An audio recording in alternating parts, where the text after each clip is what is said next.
Hi friends, welcome to my channel. நம்ம இன்னைக்கு நம்ம வீட்டுக்கிட்ட இருக்கிற கரும்பை பற்றி தாங்க பார்க்க போகிறோம். கரும்பு வந்து பாருங்கள் எவ்வளோ அழகாக வளர்ந்துருக்கு அப்படின்ட்டு. இங்கே வந்து சின்ன சின்னதாக வந்துச்சுங்க. ஃபஸ்ட்டு வந்து நம்ம அதுக்கப்புறம் உரம் போட்ட பின்னாடி சோகை இடிப்பிச்ச பின்னாடி இந்த அளவுக்கு வந்திருக்கு. பாருங்கள் எவ்வளோ நீட்டமாக இருக்குது. இதுக்கு பின்னாடி இங்கே பாருங்கள் எவ்வளோ சின்ன சின்னதாக இருக்குது. இது வந்து இதுலேயே மோசு வந்துடுதுங்க. எப்படி வருதுன்னு தெரியல, எதுக்காக வருது அப்படின்னும் தெரில.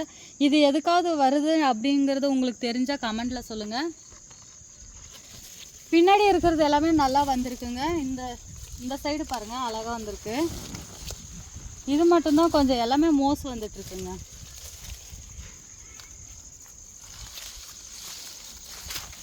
இது எல்லாமே நல்லா வந்திருக்குங்க. அப்பப்போ நம்ம சோகை இடிப்பிச்சுட்டே இருக்கணும். முன்னே வந்து நட்டுருந்தாங்க, அது நல்லா வந்துருந்துச்சு. இந்த டைம் ஏன்னா வரல. நான் வந்து சும்மா தான் நட்டு வைப்பேன். அதுக்கு என்ன வேணும் என்ன கொடுக்கணும் அப்படிங்கிறத நம்மளுக்கு தெரியாது. உங்களுக்கு ஏதாவது தெரிஞ்சால் கமெண்டில் சொல்லுங்கள்.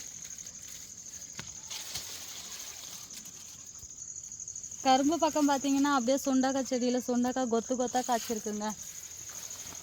நம்ம ஃபஸ்ட்டு ஒரு டைம் ரொம்ப பிச்சிருப்போமுங்க. இப்போயும் அவ்வளோ வருங்க பிச்சா, அந்தளவுக்கு காய்ச்சிருக்குங்க.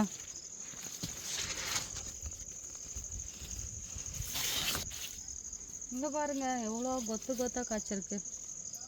இப்போயும் அந்த கிண்ணம் ரொம்ப வருங்க, அந்தளவுக்கு இருக்குது.